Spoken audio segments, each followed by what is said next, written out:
జనసేన టికెట్లను వేలానికి పెట్టారా అంటే అవుననే సమాధానం వస్తోంది. టీడీపీ దయతలచి ఇచ్చింది 24 అసెంబ్లీ 3 లోక్సభ స్థానాలు. వీటిని కూడా సొంత పార్టీ నేతలకు ఇచ్చుకోలేని దయనీయ స్థితిలో పవన్ కళ్యాణ్ ఉండడం ఆశ్చర్యం కలిగిస్తోంది. మరోవైపు జనసేన శ్రేణులకు ఆగ్రహం తెప్పిస్తోంది. కనీసం జనసేనలో చేరిన వాళ్లకు టికెట్లు ఇస్తే సరిపెట్టుకోవచ్చని ఆ పార్టీ నాయకులు కార్యకర్తలు అంటున్నారు.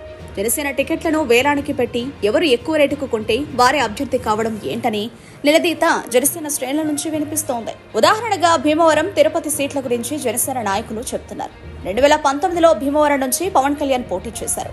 వైసీపీ అభ్యర్థి గ్రంథి శ్రీనివాస్ చేతిలో ఓడిపోయారు. ఈ దఫా కూడా భీమవరం నుంచే పోటీ చేస్తారని అంతా అనుకున్నారు. చివరికి భీమవరం నుంచి తప్పుకున్నారు. అలాంటప్పుడు భీమవరంలో పార్టీ కోసం పనిచేసే నాయకులకు అవకాశం కల్పించాలి. పవన్ కళ్యాణ్ ఏం చేస్తున్నారంటే టీడీపీ నాయకుడికి టికెట్ ఇస్తూ తన పార్టీ వాడిని సరిపట్టుకోవాలని భావిస్తున్నారు. జనసేనలో భీమవరం మాజీ ఎమ్మెల్యే టీడీపీ నాయకుడు పులిపర్తి రామాంజనేయులు ఇంకా చేరలేదు. కానీ భీమవరం జనసేన నాయకులతో నిర్వహించిన సమావేశంలో ఆయన పాల్గొనడం గమనార్హం. 2-3 రోజుల్లో జనసేనలో చేరుతానని ఆయన ప్రకటించారు.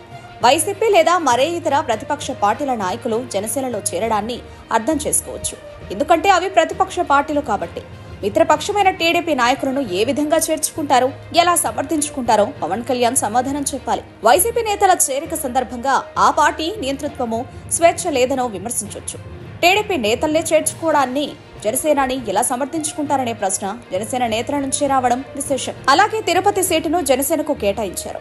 ఇక అధికారికంగా ప్రకటించడమే తరువాయి. ఈ నేపథ్యంలో తిరుపతి సీటు కోసం అక్కడి జనసేన నాయకులు ప్రయత్నిస్తున్నారంటే అర్థం చేసుకోవచ్చు. అదేంటో కానీ జనసేన టికెట్ కోసం పవన్ చుట్టూ టీడీపీ నాయకులు తిరగడం ఆశ్చర్యం కలిగిస్తోంది. తిరుపతి జనసేన సీటు కోసం ఆ పార్టీ నాయకులు పసుపులేటి హరిప్రసాద్, కిరణ్ రాయల్ తదితరుల పేర్లు అసలు వినిపించకపోవడం గమనార్హం. ఆ సీటు కోసం టీడీపీ నాయకులు గంటా నరహరి, ఊకా విజయ్ కుమార్, మాజీ ఎమ్మెల్యే సుగుణమ్మ, జేబీ శ్రీనివాసులు తదితరులు సీరియస్ గా ప్రయత్నిస్తున్నారని సమాచారం. వీళ్లంతా జనసేన టికెట్ ను కొనుగోలు చేసే బ్యాచ్ గా చెప్తున్నారు. తాజాగా జనసేనలో చేరిన చిత్తూరు ఎమ్మెల్యే ఆర్ఎన్ఏ శ్రీనివాసులు కూడా కొనుగోలు రేసులో తాను కూడా ఉన్నారని చెప్తున్నారు. జనసేనకు సీట్ల కేటాయింపులో డొల్లతనం బయటపడింది. రానున్న రోజుల్లో జనసేన సీట్ల కేటాయింపు, అభ్యర్థుల ఎంపిక విషయానికి వస్తే ఇంకెన్ని చిత్ర విచిత్రాలు చూడాల్సి వస్తుందో అనే చర్చకు తెరలిచ్చింది. జనసేనకు సీటు కేటాయిస్తారనే ప్రచారం జరుగుతుంది. ఆ జరుగుతున్న చోట టీడీపీ నేతల వ్యూహం మార్చారు. ఎటు పవన్ కళ్యాణ్ సీట్లను వేలానికి పెడుతున్నారని, అదేదో తామే ఆ పార్టీలో చేరుకుంటే సరిపోతుంది కదా అని ఆఫ్ ది రికార్డుగా చెప్తున్నారు. మరోవైపు సీట్లను పవన్ అమ్ముకుంటున్నారనే ప్రచారంపై జనసేన శ్రేణులు తీవ్ర ఆవేదనలో ఉన్నారు.